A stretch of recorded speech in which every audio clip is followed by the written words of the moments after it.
அண்ணா 2018 model Tata ஏசிண்ணே. FC 1.5 வருஷம் இருக்குது. Insurance ஒரு 6-7 மாதம் இருக்குண்ணே. ஒரு 3,65,000 வண்டி எடுத்து கொடுக்கலாம்.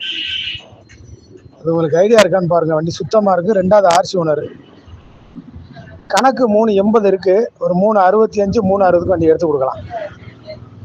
பார்த்துட்டு அர்ஜென்சியில் கூப்பிடுங்க. அண்ணா 2018 மாடல் டாடா ஏசிண்ணே. எஃப்சி 1.5 வருஷம் இருக்குது. இன்சூரன்ஸ் ஒரு 6-7 மாதம் இருக்குண்ணே. ஒரு 3,65,000 வண்டி எடுத்து கொடுக்கலாம். அது உங்களுக்கு ஐடியா இருக்கான்னு பாருங்கள். வண்டி சுத்தமாக இருக்குது. 2வது ஆர்சி ஓனர். கணக்கு 380 இருக்குது. ஒரு 365 360 வண்டி எடுத்து கொடுக்கலாம். பார்த்துட்டு அர்ஜென்சியில் கூப்பிடுங்க.